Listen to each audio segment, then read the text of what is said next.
കൊടും criminal Govindachami jail ചാടിയ Kannur central ജയിലിൽ 3 വർഷമായി ഇലക്ട്രിക് ഫെൻസിംഗ് പ്രവർത്തിക്കുന്നില്ല. ഫെൻസിംഗ് ഉടനെ പുനഃസ്ഥാപിക്കാൻ നിർദ്ദേശം നൽകി ജയിൽ മേധാവി ADGP ബൽറാം കുമാർ ഉപാധ്യായ വ്യക്തമാക്കി. വിയൂർ ഒഴികെയുള്ള സെൻട്രൽ ജയിലുകളിൽ ഇലക്ട്രിക് ഫെൻസിംഗ് പ്രവർത്തിക്കുന്നില്ലെന്നാണ് കണ്ടെത്തൽ. ഈ റിപ്പോർട്ടോടുകൂടി വൻ വാർത്ത അവസാനിക്കുന്നു. ഇടവേളയ്ക്ക് ശേഷം സൂപ്പർ ഫോറുമായി അനുജ രാജേഷ് ചേരും. നന്ദി. ഗോവിന്ദച്ചാമി ജയിൽ ചാടിയ കണ്ണൂർ സെൻട്രൽ ജയിലിൽ സുരക്ഷാ വീഴ്ച വലിയ തോതിലുണ്ടെന്ന കണ്ടെത്തലുകളാണ് ഓരോ ദിവസവും പുറത്തുവരുന്നത്. കണ്ണൂർ സെൻട്രൽ ജയിലിലെ ഇലക്ട്രിക് ഫെൻസിംഗ് കഴിഞ്ഞ 3 വർഷമായി പ്രവർത്തിക്കുന്നില്ല എന്ന് കണ്ടെത്തി കഴിഞ്ഞു. ഇതേ തുടർന്നാണ് അടിയന്തിരമായി ഫെൻസിംഗ് പുനഃസ്ഥാപിക്കാൻ ജയിൽ മേധാവി ADGP ബൽറാം കുമാർ ഉപാധ്യായ നിർദ്ദേശം നൽകിയത്. ജയിൽ DIG നടത്തിയ അന്വേഷണത്തിൽ തന്നെ ഇലക്ട്രിക് ഫെൻസിംഗ് പ്രവർത്തിക്കുന്നില്ലെന്ന് കണ്ടെത്തിയിരുന്നു. ഇതേ തുടർന്ന് ജയിൽ മേധാവി സംസ്ഥാന തലത്തിൽ നടത്തിയ അന്വേഷണത്തിൽ തൃശൂരിലെ വിയൂർ സെൻട്രൽ ജയിൽ ഒഴിച്ചുള്ള മറ്റൊരു ജയിലിലും ഇലക്ട്രിക് ഫെൻസിംഗ് പ്രവർത്തിക്കുന്നില്ല എന്ന് കണ്ടെത്തി. തിരുവനന്തപുരത്തെ പൂജപ്പുര സെൻട്രൽ ജയിലിലും ഇലക്ട്രിക് ഫെൻസിംഗ് പ്രവർത്തിക്കുന്നില്ല എന്നാണ് കണ്ടെത്തിയത്.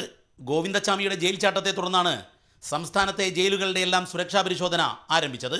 കണ്ണൂർ സെൻട്രൽ ജയിലിൽ ഒരു ക്ലീൻ ഓപ്പറേഷനും ആരംഭിച്ചിട്ടുണ്ട്.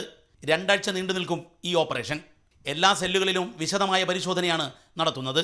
മെറ്റൽ ഡിറ്റക്ടർ ഉപയോഗിച്ചുകൊണ്ട് സെല്ലുകളുടെ മുക്കും മൂലയും അരിച്ചു പെറുക്കുന്നതാണ് ഈ നടപടി. ഇതുകൂടാതെ ജയിലിന്റെ കോമ്പൗണ്ട് വാൾ ഉൾപ്പെടെയുള്ള എല്ലാ സ്ഥലങ്ങളിലും പരിശോധന നടത്തി സുരക്ഷാ സംവിധാനം കാര്യക്ഷമമാക്കും.